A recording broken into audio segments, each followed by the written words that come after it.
jurisdição. Nós temos a jurisdição, que pode ser voluntária ou contenciosa. Professor, o que é voluntária e contenciosa? A voluntária não tem briga, é só para que o juiz homologue uma decisão. Vou dar um exemplo para você, o divórcio consensual. O divórcio consensual, os dois, o casal quer se divorciar. Professor, tem briga? Não, não tem. Eles querem se divorciar, mas inclusive existe uma amizade entre os dois. Então o que eles vão fazer? Na verdade, eles vão procurar a justiça, poderiam procurar um cartório, por motivos pessoais ou por ter um menor no meio, né? Ou ainda um incapaz não pode, então vai procurar a justiça, para que a justiça homologue um pedido. E homologar é o quê? Bater o carimbo. Fala, tudo bem, tá certo. Então isso chama o quê? Justiça consensual, voluntária, não tem briga. E temos a justiça litigiosa ou contenciosa, aquela que tem briga, tem autor, tem réu, tem audiência normalmente. Então, na justiça nós temos essa diferença, né, de justiça, jurisdição litigiosa e a consensual. Então é importante você saber, e sempre que dá, né, é importante você utilizar a justiça consensual, porque é muito mais rápida, não tem briga, não tem citação. Quando eu falo de jurisdição, também é importante você saber que nós temos aí os processos de competência da Justiça Federal e os processos de competência da Justiça Estadual. Quando eu falo Justiça Federal, é a Constituição Federal, nossa principal legislação, que vai atribuir a competência à Justiça Federal. Lá no artigo 109 da Constituição Federal, tudo que é de competência da Justiça Federal está lá. Ou seja, ações contra a União ou afins, né? É tudo de competência da Justiça Federal. E autarquias também, autarquias federais, né? Também é de competência da Justiça Federal. Justiça Estadual é o dia a dia. Normalmente, as relações de consumo atribuídas da Lei 8.078 de 90, do Código de Defesa e Proteção do Consumidor, é tudo na Justiça Estadual. Divórcio, separação, ou seja, o direito de família, as ações dos negócios, né? Negócios jurídicos, negócios imobiliários, negócios de corretagem, a ação de cobrança de corretagem também é uma ação que normalmente, se não envolva a União, né, ou afins, também é uma ação da Justiça Estadual. Então nós temos aí uma diferença, a Justiça Estadual de um lado e Justiça Federal do outro. Federal sempre que tem a União ou autarquias no meio. Quando eu vou processar o INSS, a Previdência Social, é sempre um processo de Justiça Federal. Vou processar o B, cresce, Justiça Federal. Quando eu falo de Justiça Estadual, estou falando, na verdade, de uma justiça do dia a dia, relação de consumo, cobrança, ação de família, divórcio, separação, ação do dia a dia. Normalmente é a Justiça Estadual que eu uso. Quando eu falo de instância, né, instâncias ou graus de jurisdição, no Brasil nós temos 3, hein? Diferente de outros países, tem muitos países aí que não temos 3 graus de jurisdição, mas sim 2. No Brasil nós temos 3. Primeiro grau de jurisdição, segundo grau e terceiro grau. No primeiro grau de jurisdição, eu tenho o juiz, que pode ser juiz de direito, se for da Justiça Estadual. Eu tenho o juiz federal, se for da Justiça Federal. Olha que interessante. No segundo grau, eu tenho os desembargadores. Na Justiça Estadual, eu tenho o desembargador do Tribunal de Justiça. Na Justiça Federal, eu tenho o desembargador do Tribunal Regional, né? Tribunal Regional Federal. Esse Tribunal Regional Federal é a segunda instância da Justiça Federal. Veja, aqui na Justiça Estadual, nós temos o Tribunal de Justiça do Estado, cada Estado tem o seu. Já o Tribunal de Justiça Regional Federal é um tribunal para que resolva casos de segundo grau da Justiça Federal. Aí aparece no terceiro grau o pessoal de Brasília, né, da capital do nosso país. Nós temos aí, em Brasília, nós temos os superiores tribunais. E aí vai depender, né, nós temos o Superior Tribunal Eleitoral, Superior Tribunal do Trabalho, nós temos o Supremo Tribunal Federal que está acima, está no terceiro grau, 3 graus, mas o Supremo ainda está acima de todos, né, no terceiro grau. Não temos o 4º grau. Já vi algumas pessoas, nós temos 4 justiças, né, 4 graus de justiça, está errado isso, hein? Nós temos 3 graus de jurisdição, primeiro, segundo e terceiro. O terceiro grau, nós temos aí uma hierarquia. Acima dessa hierarquia está o Supremo. O Supremo é o bambambam, é o guardião da corte. Supremo Tribunal Federal, onde você sabe muito bem, você que assiste TV Justiça, é um tribunal feito por 11 ministros, né? Então os mais importantes ministros que têm aí o poder na mão do judiciário. Então estão lá os 11 ministros, que você já sabe lá, toda hora está alterando, tivemos recentemente lá uma nomeação, então lá é a justiça, o guardião da justiça. Quando nós falamos então dos tribunais superiores, nós temos uma outra divisão também, que é a justiça comum de um lado e a justiça especializada do outro. Professor, o que é a justiça comum e a justiça especializada? Veja, olha que interessante, ó. A justiça comum, nós temos a justiça federal e a justiça estadual. Justiça comum é a justiça do dia a dia. Eu vou usar, você vai usar, todo mundo vai usar. Mas nós temos uma justiça especializada. E essa justiça especializada só faz aquilo. Como assim, professor?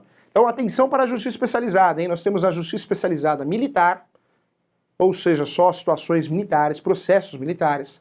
Temos a segunda justiça especializada, que é a justiça trabalhista, é uma justiça especializada, que teve a reforma trabalhista recentemente. E a terceira justiça especializada que nós temos é a chamada justiça eleitoral, é uma justiça especializada. Professor, eu não entendi porque é especializada. A comum resolve tudo, a especializada é só aquilo. Então, a regra qual que é? Eu vou na justiça especializada. Não é lá que eu vou resolver? Sobrou para residual, que é a comum. Então, eu vou para a justiça especializada. É trabalhista? Não, meu caso não é trabalhista. Meu caso é eleitoral? Não, também não é. Meu caso é militar? Não, também não é. Ou seja, as justiças especializadas, que só cuidam daquilo, não podem resolver. Aí eu vou para a justiça comum. Lá na justiça comum eu vou encontrar quem? A justiça estadual e a justiça federal. Vou olhar o artigo 109 da Constituição Federal, olhei lá, não é um motivo que eu possa usar a Justiça Federal, eu vou para a Justiça Comum Estadual. Então olha que interessante, tem que saber, hein? Então, olha como é feita a nossa justiça, como que funciona a justiça. Quando eu falo de processo, todo processo começa com uma petição inicial, hein? Nós temos um artigo 319 no Código de Processo Civil que trata da petição inicial. Petição inicial é o começo de tudo, é o autor que faz a petição inicial. O réu, pelo princípio do contraditório e ampla defesa, tem o direito a se defender. E essa defesa normalmente chama contestação. Não que só tenha contestação, tem outras defesas também, mas normalmente é contestação que eu falo. Então essa contestação é o direito de defesa do réu. Nós temos também a sentença, a tão esperada sentença. Professor, o que é uma sentença? É a decisão do juiz. A decisão do juiz pode ser sentença com mérito ou sem mérito. A decisão, a sentença com resolução de mérito quer dizer que o juiz julgou o caso que você foi buscar a justiça, o litígio propriamente dito. Quando o juiz julga sem resolução de mérito, quer dizer que ele não leu a história, o seu pedido. Por quê? Porque tem um vício grave.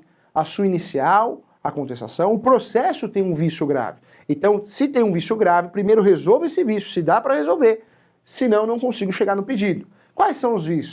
São vários, né?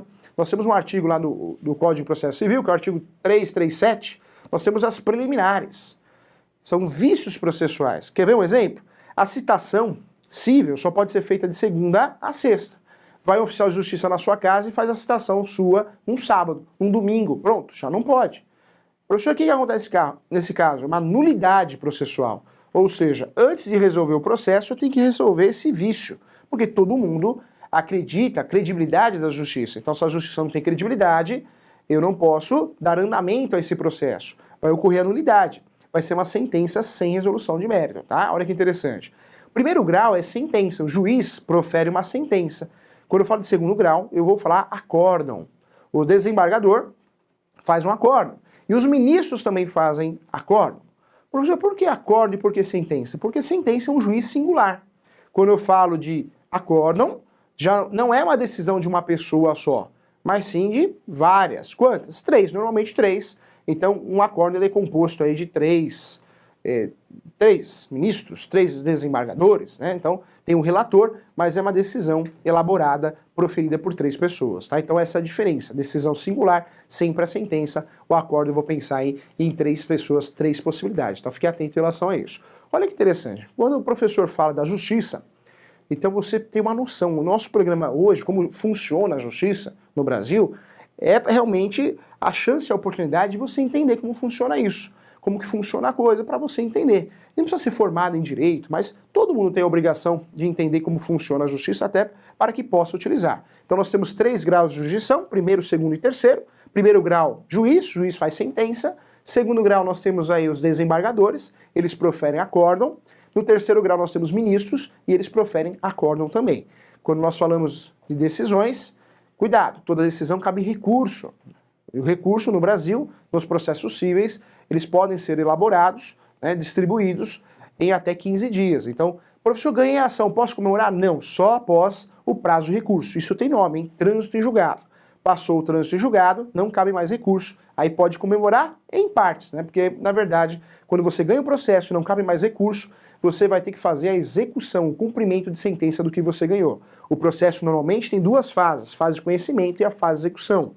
Esse processo tem duas fases, a primeira fase vai até a sentença, a partir da sentença, se não tem recurso, a ação que eu vou fazer, né, não é ação, na verdade é um pedido, é o cumprimento de sentença, para que realmente o que eu ganhei, eu possa usufruir, tá? Seja o que for, eu posso usufruir, é a fase de cumprimento de sentença. Então, tudo isso é muito demorado. Hoje, no Brasil, nós temos processos que podem demorar de 6 meses até 2, 3 anos, em média, sem falar nos processos que podem durar mais de 10, 12 anos, dependendo do processo, um inventário, um uso capião. Então, nós temos muitos processos demorados, ações demoradas no Brasil, tá bom?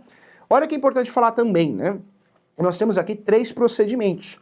O procedimento no Brasil, nós temos 3, conforme o Código de Processo Civil. O primeiro procedimento é o procedimento chamado de procedimento comum. Esse procedimento é o que eu vou usar, você vai usar normalmente. Só não uso o procedimento comum quando eu posso utilizar outro. Qual outro procedimento?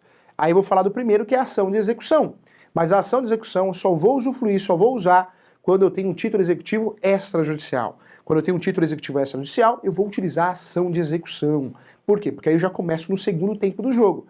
Volto a falar que o processo normalmente tem 2 tempos. Primeiro tempo, conhecimento. Segundo tempo, eu estou falando de execução, cumprimento de sentença.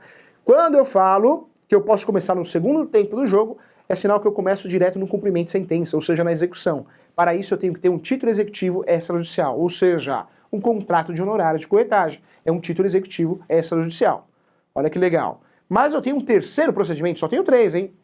Primeiro procedimento comum, segundo procedimento execução e o terceiro procedimento chamado procedimento especial.